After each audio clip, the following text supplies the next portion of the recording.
என்னுடைய நண்பர் ஒருத்தரை பார்த்து நான் கேட்ட கேள்வி இது. அவர் மெதுவாக தன்னுடைய தலையை சொரிஞ்சுக்கிட்டே சொன்ன பதில், அதில் என்ன சார் சந்தேகம், அவங்க தான் அப்படின்னார். அனுபவ அடிப்படையில் அவர் இப்படி சொல்கிறார். அறிவியல் அடிப்படையில் பார்க்குறவங்களும் இப்படி தான் சொல்கிறாங்க. இயற்கையின் நோக்கம் இனப்பெருக்கம், இதில் பெண்களின் பங்கு அதிகம். அதனால் இயற்கையே பெண்களுக்கு பல சலுகைகளை கொடுத்துருக்குது, சக்தியை கொடுத்துருக்குது. இப்போ வெளிநாடுகளில் இதை பற்றியெல்லாம் நிறைய ஆராய்ச்சி பண்ணி பார்த்துருக்குறாங்க, புள்ளி விவரங்கள்லாம் வெளியிட்டிருக்கிறாங்க. ஆண் குழந்தைகளை விட பெண் குழந்தைகள் முன்னாடியே பேச ஆரம்பிச்சுடுறாங்களாம். அது மட்டும் இல்லை, அதிக எண்ணிக்கையில் வார்த்தைகளை கற்றுக்கிறாங்களாம். அப்புறம் பலவிதமான வாக்கிய அமைப்புகளை அமைச்சு பேசுறதுலேயும் பெண் குழந்தைகள் முன்னாடியே ஆரம்பிச்சுடுறாங்களாம். இதெல்லாம் சீக்கிரமாக செய்கிறது பெண் குழந்தைகள் தான். சம வயது உள்ள ஆண் குழந்தைகள், பெண் குழந்தைகள், இவங்களை வச்சு சோதனைகள் பண்ணி பார்த்துருக்குறாங்க. அதாவது ஒரே வயசுள்ள ஆண் குழந்தை, பெண் குழந்தை இதெல்லாம் வச்சு அவங்கக்கிட்ட ஒரே கேள்வியை பல விதமாக கேட்கறது, ஒரே செய்தியை வேறு வேறு கோணங்கள்லேருந்து விளக்கிறது, தவறு இல்லாமல் பேசுறது, வேகமாக படிக்கிறது, எழுதுறது, புரிஞ்சுக்கிறது, இப்படி இதை பற்றிலாம் எத்தனையோ சோதனைகள்லாம் செஞ்சு பார்த்துருக்குறாங்க. அப்படி பார்த்ததில் என்ன தெரிஞ்சதுன்னா, அதில் எல்லாம் ஆண் குழந்தைகளை விட பெண் குழந்தைகள் 1.5 மடங்கு அதிக திறமை உள்ளவங்களாக இருக்கிறாங்களாம். இன்னொரு மொழியை கற்றுக்கிறது, பேசுறது, எழுதுறது, இது கூட பெண்களுக்கு சுலபமாக வருதான். 2 மொழிகளை மாற்றி மாற்றி பேசுறது, மொழிபெயர்க்கிறது, இப்படிலாம் கூட சோதனை பண்ணி பார்த்துருக்குறாங்க. இதுலேயும் பெண்களுக்கு தான் அதிக திறன். சரி, இதை விடுங்க. புள்ளி வச்சு கோலம் போடுறது, அதில் இருந்து இந்த கை கடிகாரங்களில், கம்ப்யூட்டர்களில் நுண்ணிய பாகங்களை பொருத்துறது, இது வரைக்கும் பெண்கள் தான் திறமையாக செயல்படுறாங்க அப்படிங்கிறது அந்த சோதனை முடிவு. இந்த நுட்பம், துல்லியம், விரைவு, சிறு கை இயக்கங்களோடு செய்ய வேண்டிய மென்மையான பணிகள், இதுக்கெல்லாம் தேவை கவன குவியம், பொறுமை, இதெல்லாம் பெண்கள்கிட்ட தான் இருக்குதான். அமெரிக்காவில் இன்னொரு சோதனை கூட செஞ்சு பார்த்துருக்குறாங்க. பெண்களின் மூக்கு மோப்ப உணர்வு, இதெல்லாம் எப்படின்னு பார்த்துருக்குறாங்க. பெண்கள் அதிக எண்ணிக்கையில் வாசனைகளை பிரித்து கண்டுபிடிச்சிடுறாங்களாம். ஆண்களால் அந்த அளவுக்கு முடியலையாம். சரி, காது எப்படின்னா செவிப்புலன் உணர்வும் பெண்களுக்கு தான் அதிகமாக. ஒரு கும்பல், அதில் பலவிதமான சத்தம், அதுக்கு இடையில் இந்த குரலோட தொனி, ஏற்ற இறக்கம், இதை வச்சே பேசுகிற ஆளை கண்டுபிடிச்சிடுறாங்களாம். ஒரு கூட்டத்தில் தன்னுடைய வீட்டுக்காரர் எங்கே இருக்கார், பிள்ளைகள் எங்கே இருக்காங்க அப்படிங்கிறதெல்லாம் பெண்கள் சீக்கிரமாக கண்டுபிடிச்சிடுறாங்களாம். இன்னொரு விஷயம், ஒரு பொருளை பார்த்த உடனே அது என்னென்னு அடையாளம் கண்டுக்கிறது, அதை மனசில் பதிய வச்சுக்கிறது, அப்புறமா இன்னொரு சந்தர்ப்பத்தில் அது எங்கே இருந்தது அப்படின்னு சரியாக ஞாபகப்படுத்திக்கிறது, இது மாதிரி சோதனைகள்லாம் கூட பெண்கள் தான் முன்னணியில் இருக்கிறாங்க. ஒரு சராசரி சூழ்நிலையில் ஆண்களை விட அதிகமான எண்ணிக்கையில் புன்னகை புரியறது, சிரிக்கிறது பெண்கள் தானா. அதிகமாக தோழமை உணர்வோடு பேசுறது அவங்க தானா. 2 பெண்கள் பேசிகிட்டு இருக்கிறதையும் பாருங்கள், அதே மாதிரி 2 ஆண்கள் பேசிகிட்டு இருக்கிறதையும் பாருங்கள். ஆண்கள் ஒரு அடி தள்ளியே நின்று பேசிகிட்டு இருப்பாங்க. மருத்துவர்களை எடுத்துக்கொள்ளுங்கள், அதாவது சிரிச்ச முகத்தோட நோயாளிகள்கிட்ட பரிவோடு பேசுறதுல பெண் டாக்டர்கள் தான் அதிகம். இதுவரை சொல்லப்பட்டது எல்லாமே அறிவியல் பூர்வமான செய்திகள். அதனால் இளம் பெண்கள் வாழ்க்கையில் சோர்வடைய தேவையில்லை. இயற்கையே நமக்கு சாதகமாக இருக்குது, எல்லாம் முடியும் நம்மால அப்படிங்கிறத அவங்க புரிஞ்சுக்கணும். ஒரு பையன் தன்னுடைய அப்பா அம்மா திருமண ஆல்பத்தை புரட்டிக்கிட்டே இருந்தான். அப்புறம் அம்மாகிட்ட கேட்டான், அம்மா இது யார் சின்ன வயசில் எடுத்ததா, இது என்னன்னு தெரியலையே, இந்த படத்தில் அழகாக மீசை வச்சுக்கிட்டு சிரிச்சுக்கிட்டு நிற்கிறது யார் அப்படின்னு கேட்டான். அதுதாண்டா அவங்க அப்பான்னாங்க அந்த அம்மா. அப்படின்னா இப்போ நம்ம வீட்டில் நரைச்ச தலையோடு அழுது வடிஞ்சிக்கிட்டு இருக்காரு ஒருத்தர், அவர் யாருன்னு கேட்டானா. இது பையனுடைய புத்திசாலித்தனம். பெண் பிள்ளைகள் அப்படி கேட்கறதில்ல. அதனால் இந்த கதையெல்லாம் எதுக்காக அப்படின்னா, இளம் பெண்கள் வாழ்க்கையில் சோர்வு அடைஞ்சு போயிடக்கூடாது. அதனால் பெண்கள் எல்லாம் முடியும் நம்மாலும் அப்படிங்கிறத நினச்சி செயல்பட்டாங்கன்னா வாழ்க்கையில் வெற்றி நிச்சயம். பிரம்மத்தை அறிந்தவன் பிரம்மமாகிறான் அப்படின்னு ஒரு பெரியவர் பேசினார் ஒரு கோவிலில். தைத்திரிய உபனிஷத்து அப்படி சொல்லுதான். இதை கேட்கும்பொழுது நமக்கு ஒரு சந்தேகம் வரும். அது எப்படி? பிரம்மத்தை அறிந்தவன் பிரம்மம் ஆகிறான்னா, சிங்கத்தை அறிந்தவன் சிங்கம் ஆகிறானா, தோசையை அறிந்தவன் தோசை ஆகிறானா? இப்படிப்பட்ட சந்தேகம் நமக்கு வர்றதுல ஒன்றும் ஆச்சரியம் இல்லை. இது இயற்கை. இதுக்கும் அந்த பெரியவரே பதில் சொல்றார். சிங்கம் வேற, நாம வேற. அதனால சிங்கத்தை அறிந்தவன் சிங்கம் ஆக மாட்டான். ஆனால் பிரம்மம் வேற, நாம வேற இல்லை. அதனால பிரம்மத்தை அறிந்தவன் பிரம்மம் ஆகிறான் அப்படிங்கிறது அவரோட விளக்கம். மனிதன் அவன் தான் பிரம்மங்கிறது தெரியாதனால தான் அதை வேற எங்கேயோ தேடிட்டு இருக்கிறான். கடைசியில் அது தான் தாங்கிறது புரிஞ்சுக்கிற பொழுது அவன் பிரம்மம் ஆயிடுறான். இதை விளக்கறதுக்கு ஒரு உபநிஷத்து கதையே இருக்கு. நமக்கு தெரிஞ்ச கதை தான், ஆனால் அதை வேற விதமான அர்த்தத்தில் விளையாட்டாக சொல்லிட்டு இருக்கிறோம். ஒரு சமயம் ஒரு 10 நண்பர்கள் ஒரு காட்டு வழியாக போய்கிட்டு இருக்கிறாங்க. குறுக்க ஒரு நதி, அதை கடந்து அடுத்த பக்கம் போகணும். எல்லாரும் ஒரு வழியாக கடந்து அடுத்த கரைக்கு போய் சேர்ந்துட்டாங்க. அங்கே போய் சேர்ந்ததுக்கு அப்புறம் எல்லாரும் பத்திரமா வந்து சேர்ந்துட்டோமா அப்படின்னு தெரிஞ்சுக்கிறதுக்காக எண்ணி பார்க்குறான் அந்த கூட்டத்து தலைவன். அவங்க மொத்தம் 10 பேர். ஆனால் அவன் எண்ணி பார்க்குறப்போ 9 தான் வருது. ஏன்னா அவன் தன்னை விட்டுவிட்டான். எதிரில் நிற்கிறவங்கள மட்டுமே எண்றான். ஐயோ 10வது ஆள் எங்கேங்கிறான், பதறான்.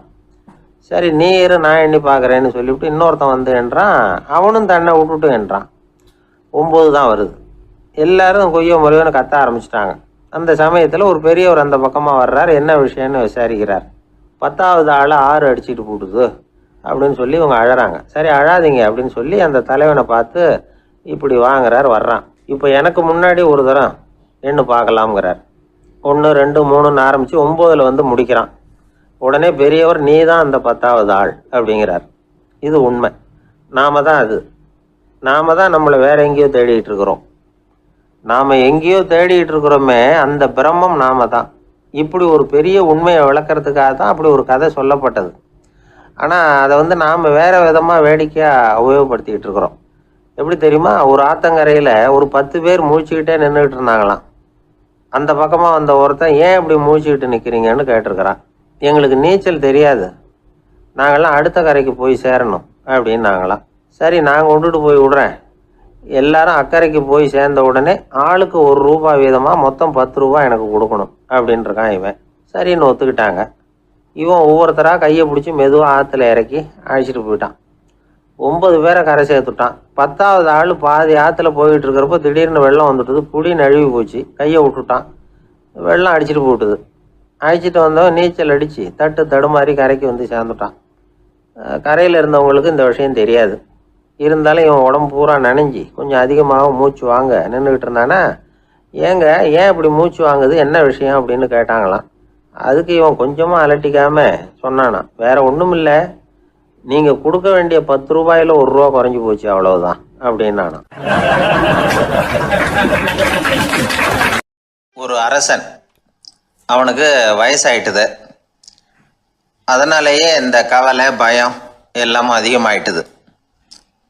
மரண பயம், ராத்திரியில் சரியாக தூங்க முடியல, இப்படி ஆயிட்டுது நிலைமை. அந்த அரசன் ஏற்கனவே எப்படின்னா போர்க்களங்களில் எத்தனையோ பேரை ஓட ஓட விரட்டியிருக்கிறான். இருந்தாலும் இப்போ அந்த துணிச்சல்லாம் எங்கேயோ போயிட்டுது. பேசாமல் படுத்துருக்கிறான். அப்படியே படுத்தாலும் தான் தூக்கம் வர மாட்டேங்குது. என்ன பண்ணலாம்னு யோசித்தான் இந்த மன்னன். உடனே எல்லா அமைச்சர்களையும் கூப்பிட்டான். எனக்கு வந்து நிம்மதி இல்லை, எதை நினச்சாலும் பயமாக இருக்குது, எனக்கு ஒரு ஆலோசனை சொல்லுங்க அப்படின்னா. என்ன ஆலோசனை வேணும் அப்படின்னு சொல்லி கேட்டாங்க. எனக்கு ஒரு நெருக்கடியான சந்தர்ப்பம் ஏற்பட்டு போச்சுன்னு வச்சுக்கோங்க. அந்த நேரத்தில் நீங்கள் யாருமே என் பக்கத்தில் இல்லை ஆலோசனை சொல்கிறதுக்கு அப்படின்னா, அந்த சமயத்தில் எனக்கு உபயோகப்படுற மாதிரி ஒரு வாசகம், பொன்மொழி ஏதாவது சொல்லுங்கள். அதை வந்து நான் என்னுடைய வைர மோதிரத்துக்கு அடியில் பதிச்சு வச்சுக்கிறேன் அப்படின்னார். தேவைப்படுறப்போ உதவும் அப்படிங்கிறதுனால. அவர் போட்டிருந்த மோதிரமும் அதுக்கு தகுந்த மாதிரியே திறந்து மூடுறது மாதிரி அமைஞ்சிருந்தது. ஏதாவது வாசகம் எழுதுனா உள்ற வச்சுக்கலாம், அதுக்கான வசதி அதில் இருந்தது. அமைச்சர்கள்லாம் யோசனை பண்ணாங்க, இது மாதிரி ராஜா கேட்குறாரு, என்ன வாசகம் அதாவது பொன்மொழி சொல்லலாம் அப்படின்னு எல்லாரும் யோசனை பண்ணாங்க. ஒருத்தருக்குமே சரியாக தோணலை, ஒரே குழப்பமாக இருந்தது. ஏன்னா நெருக்கடியான சமயத்தில் உபயோகப்படுறது மாதிரி ஒரு பொன்மொழி வேணும்னு சொல்லியிருக்கிறார். அப்படி இப்படி யோசித்து பார்த்தா ஒன்றுமே தோணலை. எல்லாரும் குழம்பிக்கிட்டு இருந்த நேரத்தில் ஒரு பெரியவர் அந்த பக்கமாக வந்தார். அவர் சொன்னார், நான் வேணும்னா அதுக்கு பொருத்தமாக ஒரு வாக்கியம் சொல்கிறேன், ஆனால் ஒரு நிபந்தனை. அதை யாரும் ரொம்ப ஆர்வம் காரணமாக அவசரப்பட்டு படிச்சிடக்கூடாது. அதை வந்து ரகசியமாக அந்த மோதிரத்துக்குள்ளே எழுதி வச்சுக்கணும். எப்போவாவது இக்கட்டில் மாட்டிக்கிற சமயத்தில் மட்டும் வேறு வழியே இல்லை அப்படிங்கிற நிலைமையில் மட்டும்தான் அதை திறந்து பார்க்கணும். அப்படி நீங்கள் இருக்கிறதா இருந்தால் நான் அதை சொல்கிறேன் அப்படின்னார் அந்த பெரியவர். சரின்னு ஒத்துக்கிட்டாங்க எல்லாரும். அதே மாதிரி அவர் ஒரு வாக்கியத்தை சொன்னார். அவர் சொன்ன வாக்கியத்தை ரகசியமாக மோதிரத்துக்குள்ளே பதிச்சு மூடியாச்சு. ராஜா அதை விரலில் மாட்டிக்கிட்டார். கொஞ்ச நாள் ஆச்சு. அந்த ராஜாவுக்கு ஒரு சோதனை வந்தது. என்ன சோதனைன்னா, அடுத்த நாட்டு மன்னன் படையெடுத்துக்கிட்டு வந்துட்டான்.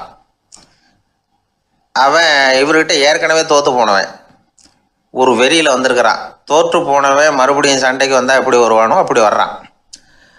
ஒரு வெறியில் வந்தான், ஜெயிச்சுட்டான். என்னாச்சு இவரோட நிலைமைன்னா, நாட்டை இழந்துட்டார், எல்லாத்தையும் இழந்துட்டார். கடைசியாக ஒரு அடிபட்ட குதிரையில் ஏறி தப்பிச்சு போயிட்டார், வேறு வழி இல்லைன்னு. பின்னாடி துரத்திக்கிட்டு வராங்க. இவர் ஒரு மலை உச்சிக்கு போயிட்டார். அதுக்கும் அப்பால் போக முடியாது, ஏன்னா அந்த பக்கம் பயங்கர பள்ளம். உல்லாச பயணிகள் வந்து கண்டு கழிக்கிற இடம் அது. ஆனால் இவருக்கு அது சாவு பயணத்தின் வாசல், திரும்பவும் முடியாது. அவ்வளவு குறுகிய பாதை அது, வேறு வழியே இல்லை. இந்த நேரம் சூரிய ஒளி மோதிரத்தில் பட்டு மின்னிச்சு. உடனே இவருக்கு ஞாபகம் வந்தது. மோதிரத்தை திறந்து படிக்கிறார். அதில் இருந்த வாசகம், இந்த நிலையும் மாறிவிடும், this too will pass away. அவருக்கு ஒரு தைரியம் வந்தது. பின்னாடி வந்தவங்களும் திசை மாதிரி வேறு எங்கேயோ தேடி போயிட்டாங்க. அவங்க விரட்டிக்கிட்டு வரலன்னா இவ்வளவு அழகான ஒரு இடம் இருக்கிறதே எனக்கு தெரியாமல் போயிருக்குமேன்னு நினச்சார். இவ்வளவு அழகை ரசிக்கிறதுக்காக ஒரு நாட்டையே கூட இழக்கலாம்னு தோணுச்சு அவருக்கு. அமைதியாக அந்த அழகை ரசித்தார். எதிரிகள்லாம் எங்கேயோ போயிட்டாங்க. மன்னர் நாடு திரும்பினார். மறுபடியும் படைகளை திரட்டினார். கொஞ்ச நாளில் படை எடுத்துக்கிட்டு போனார். யாருக்கிட்ட தோற்று போனாரோ அவரையே வெற்றி கண்டு திரும்பி வர்றார். வரவேற்பு விழா பிரமாவப்படுது.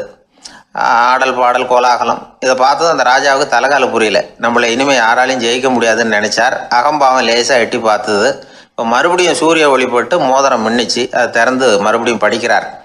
இந்த நிலைமையும் மாறிவிடும், this too will pass away. அவ்வளவுதான். அவர் மனசு அடங்க ஆரம்பிச்சுட்டுது, ஆணவம் போயிட்டுது. இதிலேருந்து நாம் தெரிஞ்சுக்க வேண்டியது என்னென்னா, எந்த சூழ்நிலையிலையும் நாம் கவலைப்பட வேண்டியதில்லை. ஏன்னா இங்கே எதுவுமே நிரந்தரம் இல்லை. அந்த ராஜா மாதிரியே நம்ம ஆள் ஒருத்தன் ஒரு மோதிரம் போட்டிருந்தான், அதுக்குள்ளே அவன் எழுதி வச்சிருந்த வாசகம், எதுக்கும் கவலைப்படாதே அப்படிங்கிறது தான். ஒரு நாள் பயங்கரமான கவலையோடு உட்காந்துருந்தான். பக்கத்தில் இருந்தவங்க சொன்னாங்க, இது மாதிரி சந்தர்ப்பத்தில் தான் நீ உன் மோதிரத்தை திறந்து பார்க்கணும்னாங்க. இவனுக்கு கவலையோடு எரிச்சலும் சேர்ந்துக்கிட்டது. அது எப்படி முடியும், இப்போ திருட்டு போனது என்னோட அந்த மோதிரம் தானே அப்படின்னு சொல்லிவிட்டு தலையில் கை வச்சுட்டு உட்காந்துட்டான். இப்படிலாம் சொல்கிறது உண்டு. இருந்தாலும் நாம் எந்த சூழ்நிலையிலையும் கவலைப்பட வேண்டியதில்லை அப்படிங்கிற உண்மையை புரிஞ்சுக்கணும். அப்படி கவலையை வெல்றதுக்கான வழி தெரிஞ்சுட்டதுன்னா வாழ்க்கையில் வெற்றி நிச்சயம்.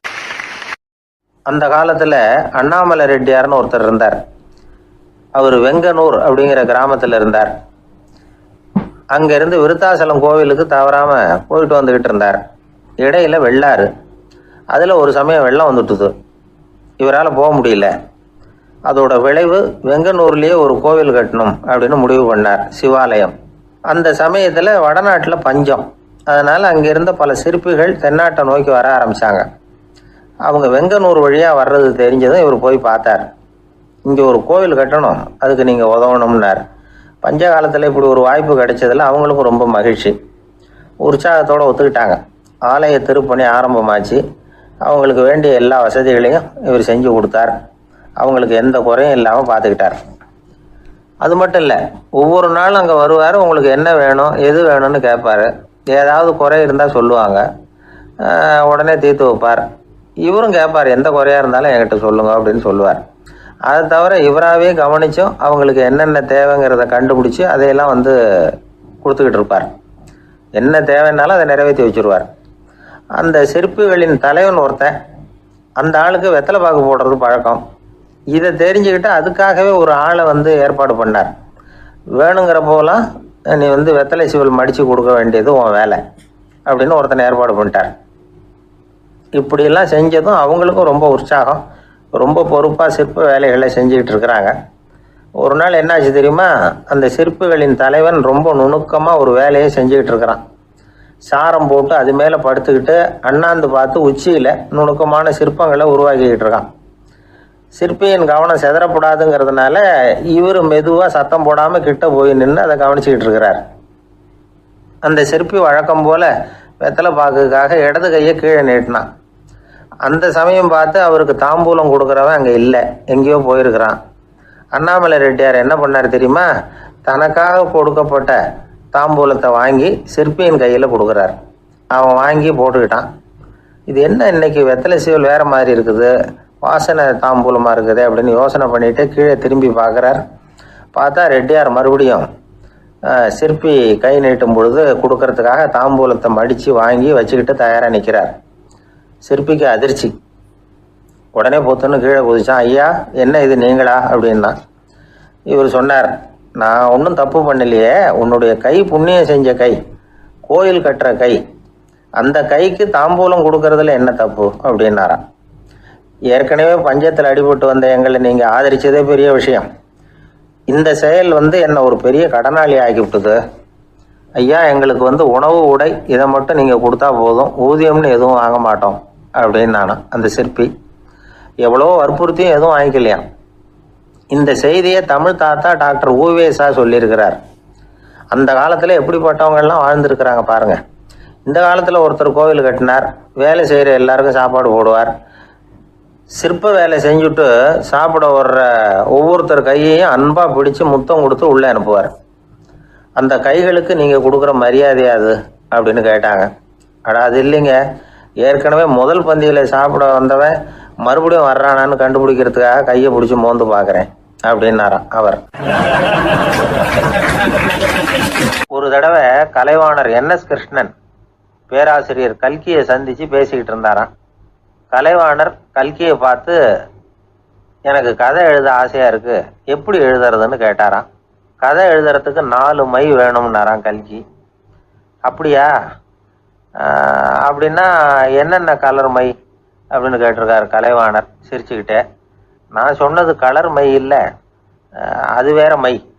அதாவது கதை எழுதுறதுக்கு தேவைப்படுகிற 4 மை எதுன்னா, 1 திறமை, 2 பேணாமை, 3வது தனிமை, 4வது பொறுமை அப்படின்னாராம். உடனே கலைவாணர், உங்கள் யோசனை அருமை அப்படின்னாராம். அதுதான் கலைவாணர்.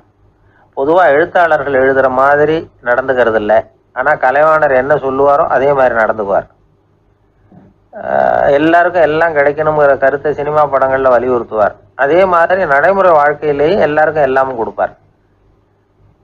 பணம், பதவி, புகழ் இப்படி எதுவுமே இல்லாத ஒரு சாதாரண மனுஷனாக இருந்தால் கூட இவர் மனுஷனுக்கு கொடுக்குற மரியாதையில் கொஞ்சமும் குறைச்சல் இருக்காது. இந்த குணம் சாதாரணமாக எல்லாருக்கும் இருக்கிறது இல்லை. அவர் சினிமா தியேட்டருக்கு போய் சினிமா பார்க்குறது வழக்கம். அவர் வந்திருக்கிறாருங்கிறது தெரிஞ்சால் போதும், வெளியில் பிச்சைக்காரங்க கூடிடுவாங்க. இது அவருக்கு தெரியும். வெளியில் நம்மளை நம்பி ஒரு கூட்டம் காத்துக்கிட்டு இருக்குமேன்னு நினைப்பார். உடனே ஒரு 100 ரூபா நோட்டை கொடுத்து சில்லறையாக மாற்றிட்டு வர சொல்லுவார். படம் முடிஞ்சு வெளியில் வர்றப்போ சில்லறையோடு வருவார். எல்லாருக்கிட்டையும் கொடுத்துருவார். ஏன்னா எல்லாரும் தேடிட்டு வருவாங்க அவரை. என்ன எல்லாரும் சௌக்கியமாக இருக்கிறீங்களா அப்படின்னு பிரியமாக விசாரிப்பார். ஏதோ ரொம்ப நெருங்கின சொந்தக்காரங்களை விசாரிக்கிறது மாதிரி விசாரிப்பார். தன்கிட்ட இருக்கிற சில்லறையை எல்லாருக்கும் சமமாக பிரித்து கொடுத்துட்டு தான் அங்கேருந்து புறப்படுவார். ஒரு நாள் அது மாதிரி புறப்படுற சமயத்தில் ஒரு சின்ன பையனுக்கு சில்லறை எதுவும் கிடைக்கல கொடுக்கறதுக்கு. இது கலைவாணருக்கு தெரியாது. காரில் ஏறி புறப்பட்டு போயிட்டார்.